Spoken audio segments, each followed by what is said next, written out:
Xe siècle avant Jésus-Christ.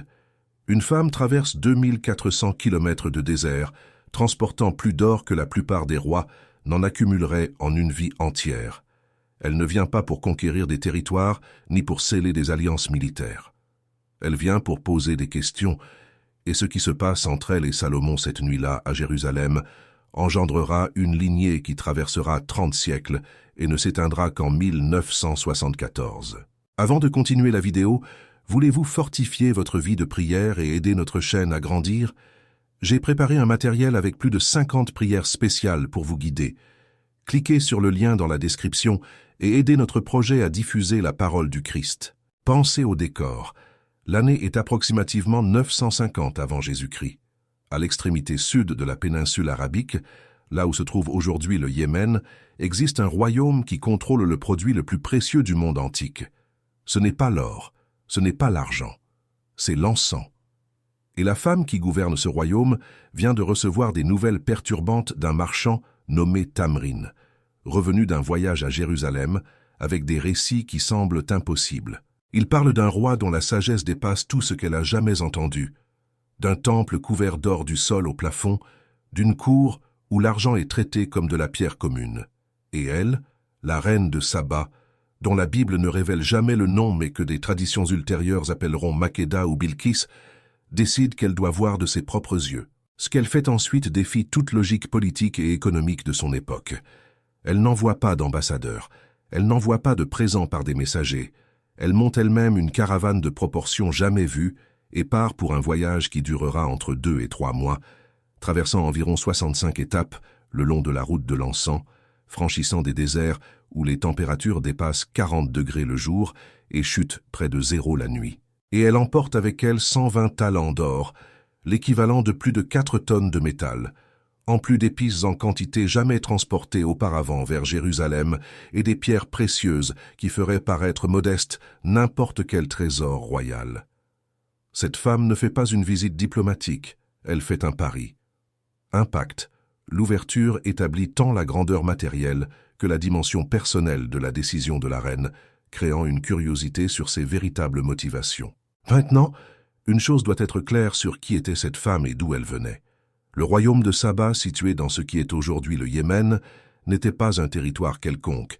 C'était le centre névralgique du commerce de l'encens dans le monde antique, contrôlant une route commerciale qui s'étendait sur plus de 1900 kilomètres depuis les montagnes où poussaient les arbres au Liban jusqu'au port de la Méditerranée. Les Grecs et les Romains appelaient cette région l'Arabie heureuse, et non sans raison. Les Sabéens avaient maîtrisé l'art de cultiver, récolter et transporter l'encens et la myrrhe, produits essentiels pour les rituels religieux dans tout le monde antique, des temples égyptiens aux autels babyloniens. Un dromadaire transportait en moyenne 240 kilos de marchandises et pouvait parcourir jusqu'à 48 kilomètres par jour. Et la reine de Saba commandait des caravanes comptant des centaines de ces animaux. Mais observez ce qui rend ce voyage encore plus extraordinaire. Des documents assyriens ultérieurs révèlent quelque chose de fascinant sur l'Arabie de cette époque. Des femmes gouvernaient. Entre le 9e et le 7e siècle avant Jésus-Christ, les registres assyriens documentent au moins 8 reines arabes, appelées reines des Arabes. L'une d'elles, Samsi, apparaît en évidence dans les annales de Téglat-Phalasar III et de Sargon II. Cela signifie que la reine de Saba n'était pas une anomalie. Elle faisait partie d'une tradition de leadership féminin qui existait dans la région bien avant son époque. Et cette femme, habituée à commander et à être obéie, était prête à traverser le désert pour rencontrer un homme dont la renommée était parvenue à ses oreilles. Considérez la situation de l'autre côté. À Jérusalem, Salomon régnait sur Israël au sommet de sa puissance. Son père, David, avait unifié les tribus et établi la capitale. Mais c'est Salomon qui transforma Jérusalem en l'une des villes les plus impressionnantes du monde antique. Le temple qu'il construisit pour le Dieu d'Israël avait consommé 7 ans de travail, employant des dizaines de milliers d'ouvriers. Les murs intérieurs étaient revêtus de cèdre du Liban et couverts de 600 talents d'or pur, soit environ 22 tonnes de métal. Le Saint des Saints, le lieu le plus sacré du temple, était un cube parfait de 9 mètres de côté, entièrement plaqué d'or. 2 chérubins en bois d'olivier, chacun mesurant 4 mètres et demi de haut avec la même envergure, gardaient l'arche de l'Alliance. et ce n'était que le temple. Le palais royal, appelé la maison de la forêt du Liban, mit 13 ans à être construit.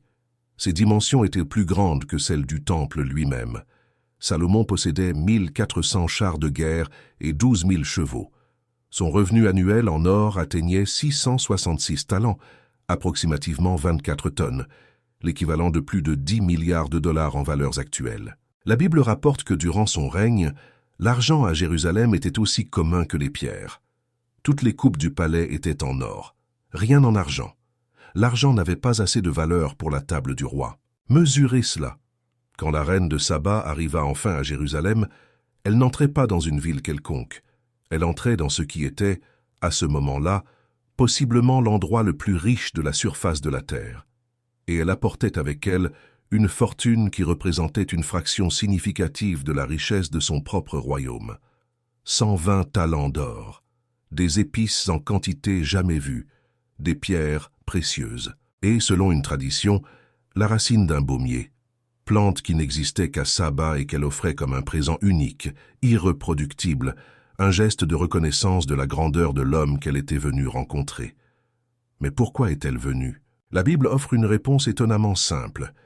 Elle vint pour l'éprouver par des questions difficiles. Le texte hébreu utilise le mot « ido » qui signifie « énigme » ou « devinette ». Cette femme souveraine de l'un des royaumes les plus prospères du monde traversa le désert non pour négocier des traités commerciaux, ni pour arranger des mariages politiques. Elle vint pour poser des questions.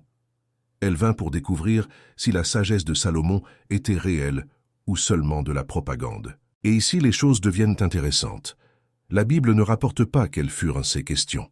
Elle dit seulement que Salomon répondit à toutes et que rien ne fut trop difficile à expliquer pour le roi. Mais des traditions juives ultérieures, particulièrement le Targum Chéni et le Midrash, ont préservé certaines de ces énigmes.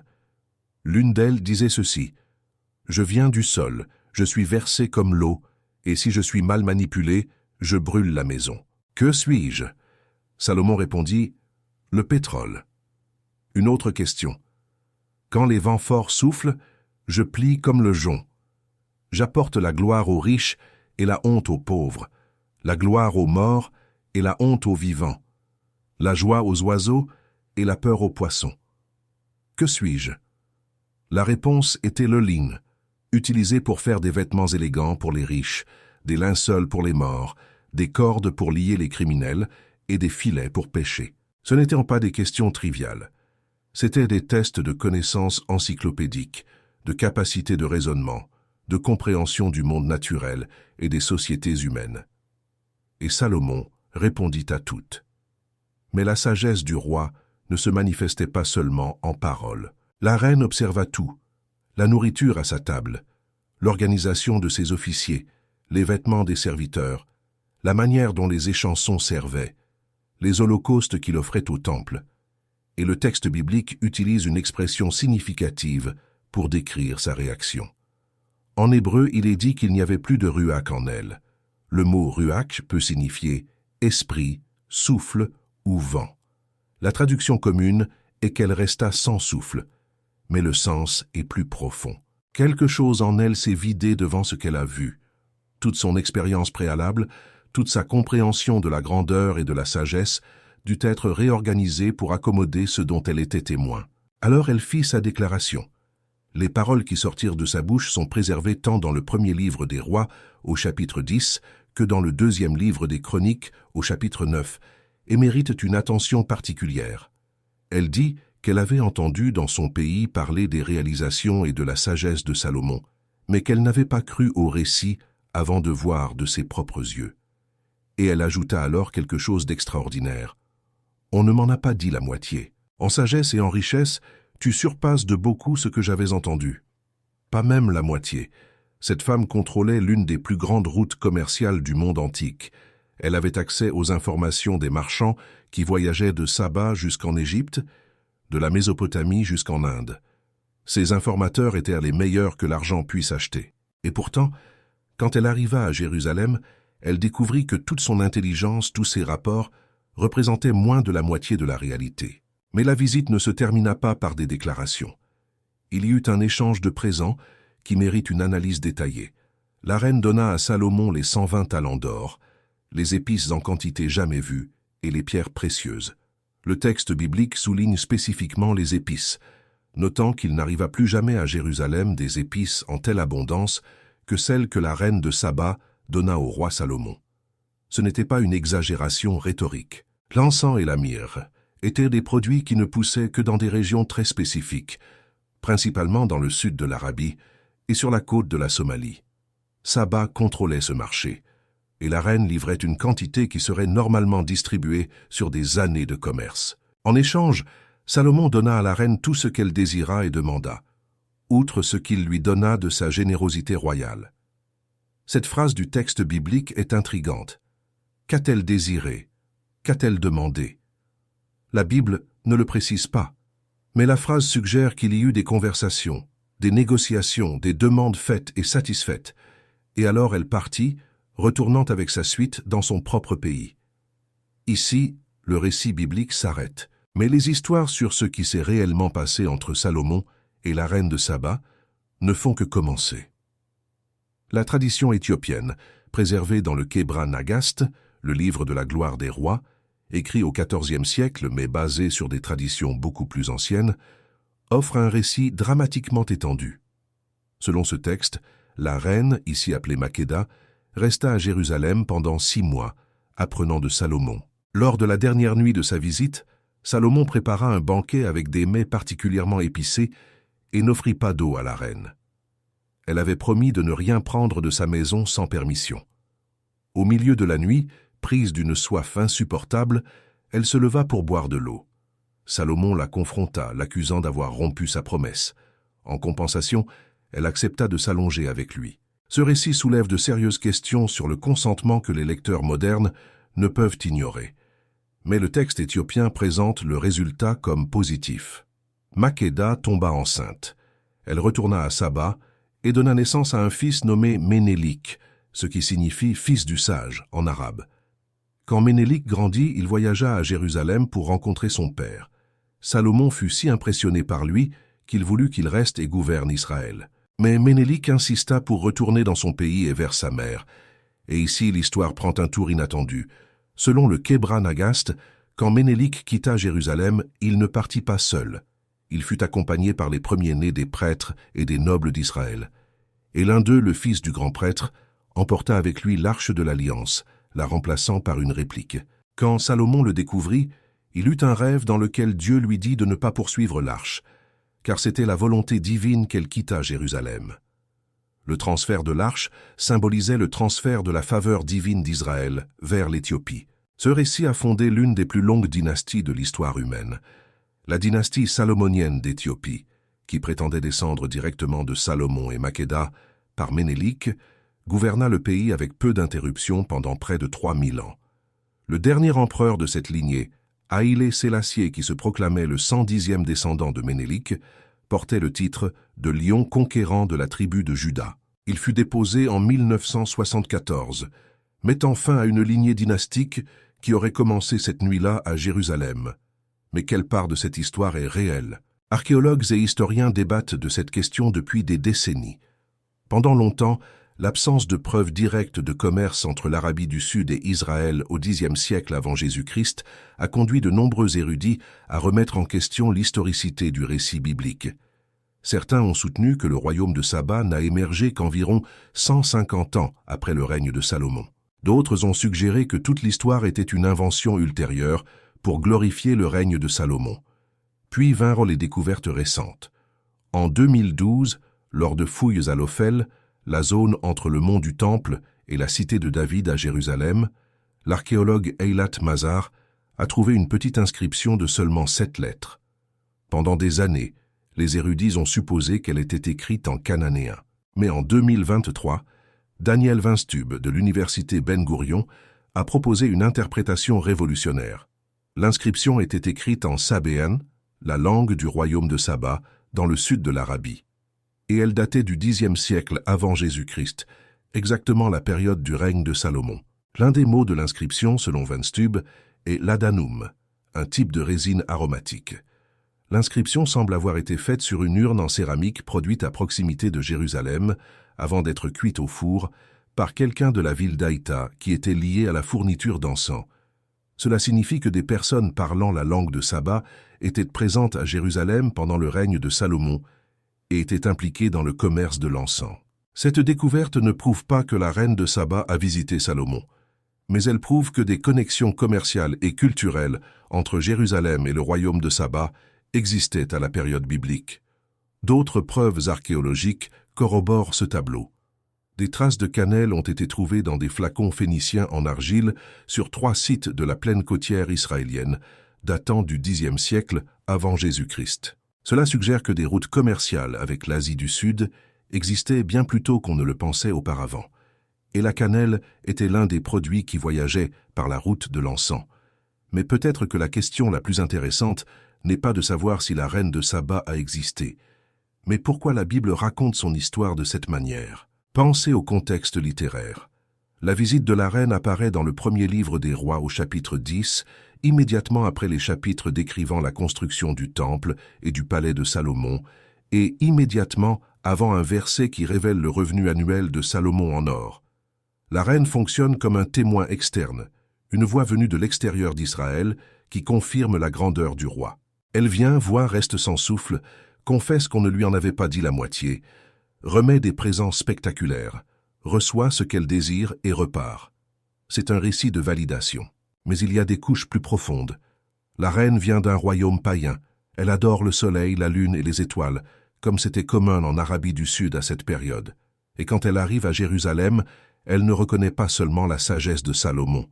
Elle bénit le Dieu d'Israël. « Béni soit l'Éternel, ton Dieu, dit-elle, qui t'a agréé et t'a placé sur le trône d'Israël.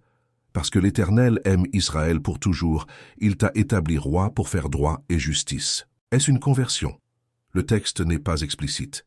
Mais une souveraine païenne reconnaît le Dieu d'Israël comme la source de la sagesse et du succès de Salomon. Et cela se produit au sommet du règne de Salomon, avant son déclin moral, avant que ces femmes étrangères ne détournent son cœur vers d'autres dieux. L'ironie est dévastatrice. Au chapitre 11 du premier livre des Rois, immédiatement après l'histoire de la reine de Saba, le texte révèle que Salomon aima beaucoup de femmes étrangères, y compris des femmes moabites, ammonites, édomites, sidoniennes et étiennes, issues de nations au sujet desquelles l'Éternel avait dit aux Israélites de ne pas se marier.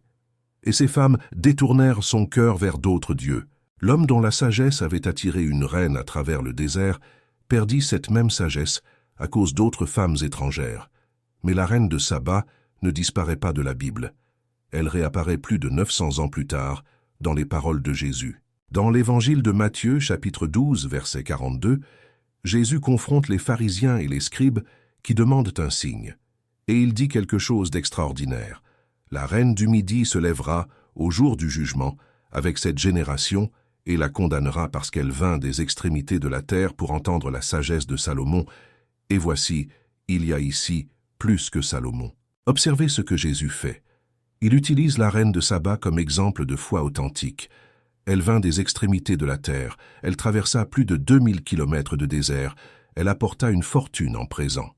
Tout cela pour entendre la sagesse. Et les contemporains de Jésus, qui avaient quelqu'un de plus grand que Salomon, juste devant leurs yeux, refusaient d'écouter. La reine devient un témoin contre Israël. C'est le schéma qui traverse tout le récit biblique. Des gens de l'extérieur, des étrangers, des païens reconnaissent ce que le propre peuple de Dieu ne parvient souvent pas à voir. Rahab, la prostituée de Jéricho, Ruth, la Moabite, les mages d'Orient venus adorer l'enfant Jésus, et la reine de Saba qui traversa le désert pour poser des questions.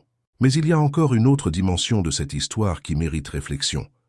La route de l'encens que la reine parcourut pour arriver à Jérusalem n'était pas seulement une voie commerciale.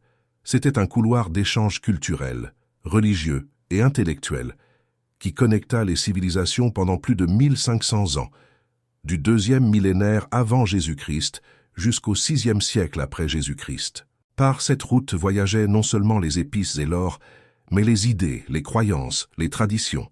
Les villes le long de cette route, comme Marib, la capitale de Saba, développèrent des systèmes d'irrigation sophistiqués, une architecture monumentale et une écriture propre.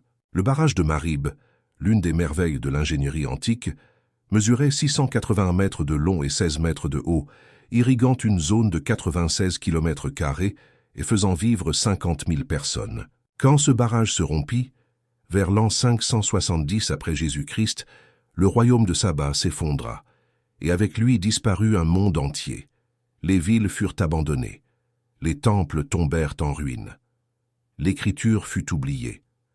La route de l'encens elle-même perdit sa pertinence quand les routes maritimes par la mer Rouge devinrent plus efficaces.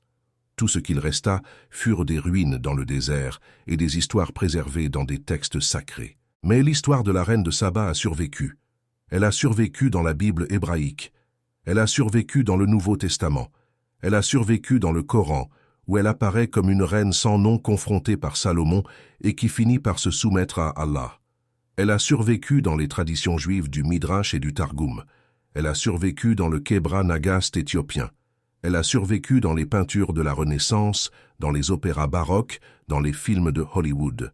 La femme dont la Bible ne mentionne jamais le nom est devenue l'une des figures les plus représentées de l'art occidental. Pourquoi? Peut-être parce que son histoire touche à quelque chose d'universel. La quête de sagesse, la volonté de traverser des déserts, littéraux et métaphoriques, pour trouver des réponses, l'humilité de reconnaître la grandeur quand nous la rencontrons, et la tragédie de réaliser que même les plus sages ne sont pas à l'abri de la chute. Salomon commença son règne en demandant la sagesse à Dieu. Il ne demanda ni la richesse, ni une longue vie, ni la mort de ses ennemis. Il demanda un cœur capable de discerner entre le bien et le mal pour gouverner le peuple de Dieu. Et Dieu fut satisfait de cette demande. Il lui donna non seulement la sagesse, mais aussi la richesse et l'honneur, comme aucun roi avant ou après lui. La reine de Saba fut témoin de l'accomplissement de cette promesse. Elle vit la sagesse en action. Elle vit la richesse accumulée. Elle vit l'honneur reconnu jusqu'aux extrémités de la terre. Mais la sagesse ne fut pas suffisante. Salomon finit ses jours avec un cœur partagé, adorant les dieux de ces femmes étrangères, construisant des hauts lieux pour Astarté et Moloch sur les montagnes entourant Jérusalem. Le royaume qu'il avait unifié se divisa après sa mort. Son fils Roboam perdit 10 des 12 tribus. Et 5 ans après la mort de Salomon, le pharaon Shishak d'Égypte envahit Jérusalem et emporta les trésors du temple, ces mêmes trésors qui avaient laissé la reine de Saba sans souffle. Les épices s'épuisèrent, l'or fut pillé, les boucliers d'or que Salomon avait faits furent remplacés par des boucliers d'airain, et la gloire passa. Mais les paroles demeurèrent, et parmi ces paroles se trouve celle de la reine de Saba, résonnant à travers les millénaires. Heureux tes gens, heureux tes serviteurs qui sont continuellement devant toi, qui entendent ta sagesse. Elle parlait de Salomon. Mais Jésus appliqua ces paroles à lui-même, déclarant que quelqu'un de plus grand que Salomon était là, et l'implication est claire. Si la reine traversa le désert pour entendre la sagesse d'un roi qui finirait par tomber, combien plus devrions-nous chercher celui dont la sagesse ne faillit jamais? Aujourd'hui, à Aksum, en Éthiopie, existe une église appelée Église Sainte-Marie de Sion.